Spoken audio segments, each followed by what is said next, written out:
जय श्री कृष्ण। राधे राधे साथियों, कैसे हैं आप सब। आशा करते हैं कि आप सब अच्छे होंगे, कुशल होंगे। साथियों, आज हम भागवत जी को श्रवण करेंगे। तो जो भी हमारे सज्जन वीडियो को देख रहे हैं, आप सब नित्य प्रति भागवत जी को श्रवण कर अपने मानव जीवन को धन्य बनाएं, अपने मन को कृतार्थ करें और भगवान के पावन चरणों में अपने मन को लगाते चलें। आइए हम भागवत जी को प्रणाम करें, ठाकुर जी को नमस्कार करें।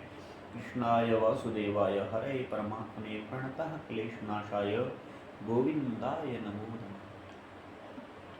सच्चिदानंद रूपाय विश्वोत्पत्त्यादिहेतवे तापत्रय विनाशाय श्री कृष्णाय वयं नमः।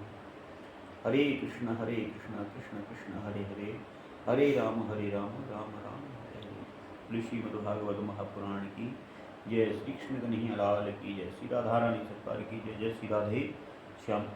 आइए साथियों, अथ द्वितीय स्कंध अथ पंचमो अध्याय, द्वितीय स्कंद का 5वां अध्याय सृष्टि वर्णन आप सब श्रवण करेंगे साथियों कि किस प्रकार से कैसे सृष्टि का वर्णन हुआ, किस प्रकार से सृष्टि के बारे में पूरी जानकारी, कैसे सृष्टि का वर्णन किया भगवान ने। नारद उवाच, पहले श्लोक को गुनगुनाते हुए चलें। देवदेव नमस्तेस्तु भूतभावन पूर्वज तद्विजानीहि यज्ञानमात्मतत्त्वनिदर्शनम्।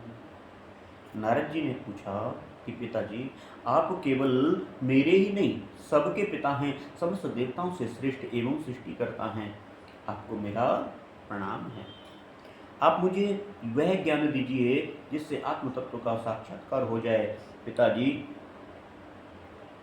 इस संसार का लक्षण है, इसका आधार क्या है, इसका निर्माण किसने किया, इसका प्रलय किसमें होता है, ये किसके अधीन है और वास्तव में ये क्या है, क्या वस्तु, आप इसका तत्व बतलाइए। आप तो सब कुछ जानते हैं, क्योंकि जो कुछ हुआ है, जो हो रहा है या होगा, उसके स्वामी आप ही हैं। क्यों? क्योंकि ये सारा संसार जो है हथेली पर रखे हुए आंवले के समान आपकी ज्ञान दृष्टि के अंतर्गत ही है। पिताजी, आपको यह ज्ञान कहाँ से मिला? आप किसके आधार पर रहते हुए हैं, ठहरे हुए हैं? आपका स्वामी कौन है? आपका स्वरूप क्या है? आप अकेले ही अपनी माया से पंचभूतों के द्वारा प्राणियों की सृष्टि कर लेते हैं। कितना अद्भुत है। जैसे मकड़ी अनायास ही अपने मुंह से जाला निकाल करके उसमें खेलने लगती है, वैसे ही आप शक्ति के आश्रित कि आप शक्ति के आश्रय से जीवों को अपने में ही उत्पन्न करते हैं और फिर उनमें आप में कोई विकार नहीं होता। जगत में नाम रूप गुणों से जो कुछ जाना जाता है, उसमें मैं ऐसी कोई सत असत, उत्तम मध्यम और अधम वस्तु नहीं देखता जो आपके सिवा किसी से उत्पन्न हुई हो। इस प्रकार सबके ईश्वर होकर भी आपने एकाग्र चित्र से घोर तपस्या की। इस बात से मुझे मोह के साथ साथ बहुत बड़ी शंका भी हो रही है कि आपसे बड़ा भी कोई है क्या? पिताजी, आप सर्वज्ञ और सर्वेश्वर हैं। जो कुछ भी मैं पूछ रहा हूँ वह सब आप कृपा करके मुझे सब प्रकार से बतलाइए, जिससे मैं आपके उपदेश को ठीक ठीक समझ सकूं। क्योंकि नारद जी ने ये प्रश्न पूछा है, किससे पूछा है? ब्रह्मा जी से। भगवान विष्णु से। और ब्रह्मा जी ने कहा कि बेटा नारद, तुमने जीवों के प्रति करुणा के भाव से भरकर ये बहुत ही सुंदर प्रश्न किया, क्योंकि इससे भगवान के गुणों का वर्णन करने की प्रेरणा मुझे प्राप्त हुई। और तुमने मेरे विषय में जो कुछ कहा है, तुम्हारा वह सब कथन असत्य ही है। क्यों? क्योंकि जब तक मुझसे परे का तत्व जो स्वयं भगवान ही है जान नहीं लिया जाता, तब तक मेरा ऐसा ही प्रभाव प्रतीत होता है।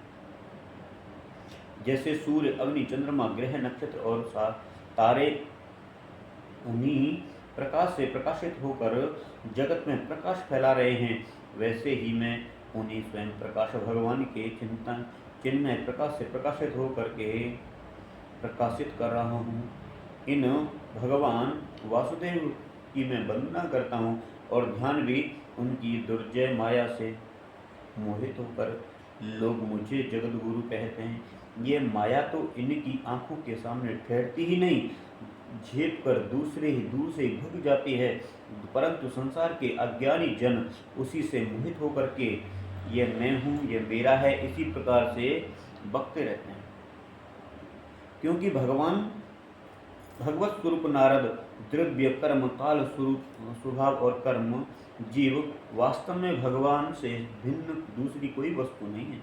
वेद नारायण के परायण हैं, देवता भी नारायण के ही अंगों में कल्पित हुए हैं और समस्त यज्ञ भी नारायण की प्रसन्नता के लिए ही हैं, तथा उन जिनके लोगों की प्राप्ति होती है वे भी नारायण से ही कल्पित हैं।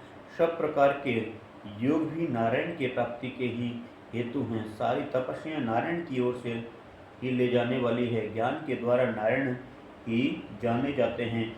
समस्त साध्य और साधनों का पर्यवसान भगवान नारायण में ही है।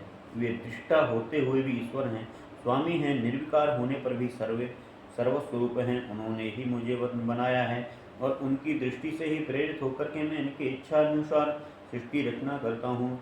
भगवान माया के गुणों से रहित एवं अनंत हैं। सृष्टि स्थिति और प्रलय के लिए तमोगुण और सत्वगुण और तमोगुण ये तीन गुण माया के द्वारा उनमें स्वीकार किए गए। यही तीनों गुण द्रव्य ज्ञान क्रिया का आश्रय लेकर के मायातीत नित्य मुक्त पुरुष को ही माया में स्थित होने पर कार्य कारण और कर्तापन के अभिमान से बांध लेते हैं। नारद इंद्रियातीत भगवान गुणों के इन तीन आवरणों से अपने स्वरूप को भली भांति ढक लेते हैं, इसी लोग उनको नहीं जान पाते। सारे संसार के और मेरी भी एकमात्र स्वामी वही है। कौन? भगवान विष्णु। ब्रह्मा जी कह रहे नारद जी सेवा है। मायापति भगवान ने एक से बहुत होने की इच्छा होने पर अपनी माया से अपने स्वरूप में स्वयं प्राप्त काल कर्म और स्वभाव को स्वीकार कर लिया। भगवान की शक्ति से ही काल ने तीनों गुणों में क्षोभ उत्पन्न कर दिया, स्वभाव ने उन्हें रूपांतरित कर दिया और कर्म ने महत्त्व को जन्म दिया। रजोगुण सत्गुण की वृद्धि होने पर महत्त्व का जो विकार हुआ, उससे ज्ञान क्रिया और द्रव्य रूप तम प्रधान विकास हुआ, वह अहंकार कहलाता और विकार को प्राप्त होने पर तीन प्रकार हो गया। उसके भेद हैं वैकारिक, तेजस और तामस। नारद जी वे क्रमशः ज्ञान शक्ति, क्रिया शक्ति और द्रव्य शक्ति प्रधान हैं। जब पंच महाभूतों के कारण से रूप तामस अहंकार में विकार हुआ, तब उसे आकाश की उत्पत्ति हुई। आकाश की तन्मात्रा और गुण शब्द और इस शब्द की द्रव्य दृष्टा और दृश्य का बोध होता है। जब आकाश में विकार हुआ तब उसे वायु की उत्पत्ति हुई। उसका गुण स्पर्श और अपने कारण का गुण आ जाने से वह शब्द वाला भी है। इंद्रियों में स्फूर्ति, शरीर में जीवनी शक्ति, ओज एवं बल इसी से रूप है। काल कर्म स्वभाव से वायु में भी विकार हुआ, इससे तेज की उत्पत्ति हुई अथवा इसका प्रधान गुण रूप है। साथ ही इसके कारण से आकाश और वायु के गुण शब्द एवं स्पर्श भी इसमें हैं। तेज के विकार से जल की उत्पत्ति हुई, इसका गुण है रस। कारण तत्वों के गुण शब्द स्पर्श और रूप भी इसमें है। जल के विकार से पृथ्वी की उत्पत्ति हुई, इसका गुण है गंध। कारण के गुण कार्य में आते हैं। इस न्याय से शब्द, स्पर्श, रूप और रस ये चारों गुण भी इसमें विद्यमान हैं।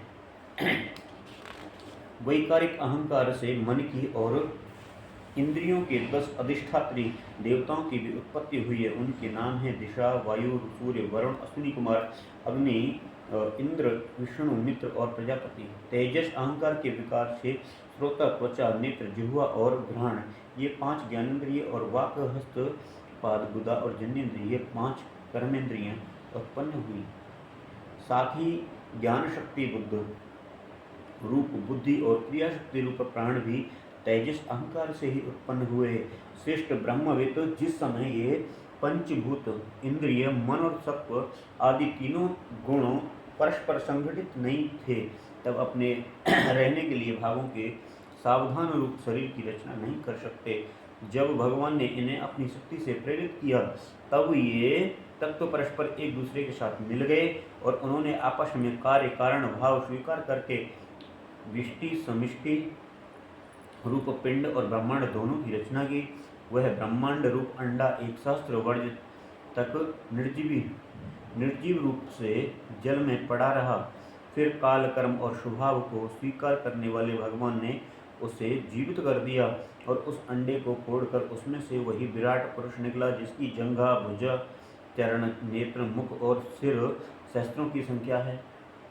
विद्वान पुरुष उपासना के लिए उसी के अंगों में समस्त लोक और उसमें रहने वाली वस्तुओं की कल्पना करते हैं। उसकी कमर से नीचे के अंगों में सातों पाताल की और उसके पेड़ों से ऊपर के अंगों में सातों स्वर्ग की कल्पना की जाती है। ब्रह्मांड इस विराट पुरुष का मुख है। भुजाएं क्षत्रिय, जांघों से वैश्य और पैरों से शूद्र उत्पन्न हुए।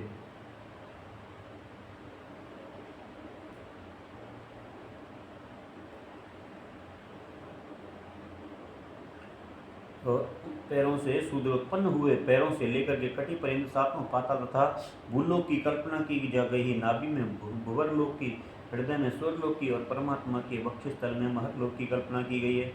उसके गले में जनलोक, दोनों स्थानों में तपोलोक और मस्तक में ब्रह्मा का नित्य निवास स्थान सत्यलोक है। उस विराट पुरुष की कमर में अतुल और जांघों में अतल वितल और घुटनों में पवित्र सुतल लोक और जंघों में तलातल की कल्पना की गई है। एड़ी के ऊपर की गांठों में महातल और पंजे और एड़ियों में रसातल और तलुओं में पाताल समझना चाहिए। इस प्रकार विराट पुरुष सर्वलोकमय है। विराट भगवान के इस अंगों के इस प्रकार लोगों की कल्पना की जाती है कि उनके चरणों में पृथ्वी है, नाभि में भूलोक है और सिर में स्वर्गलोक है। इस प्रकार से पूरी सृष्टि का वर्णन पूरा विस्तार से ब्रह्मा जी ने नारद जी को सुनाया है। क्योंकि भागवत जी जो है ना, सब कुछ देने वाली है साथियों। तो जो भी हमारे मित्र देख रहे हैं वो कृपया अपने मित्रों को भी भेजें, क्योंकि भागवत जी जो है हर कुछ देने वाली है। ऐसे है भागवत जी का एक नित्य प्रति श्लोक, एक पाद भी, चौथाई का हिस्सा भी यदि कोई व्यक्ति श्रवण कर लेता है, उसे अनन्य पुण्य फल प्राप्त होता है। इति स्कंद पुराणे श्रीमद्भागवते महापुराणे पारमहंस्यायां संहितायां द्वितीय स्कंदे पंचमोऽध्याय। कृष्णाय वासुदेवाय हरे परमात्मने प्रणतः क्लेशनाशाय गोविंदाय नमो नमः। आइए महामंत्र को जपते हुए विश्राम करें। हरे कृष्ण कृष्ण कृष्ण हरे हरे, हरे राम राम राम हरे। राधे राधे।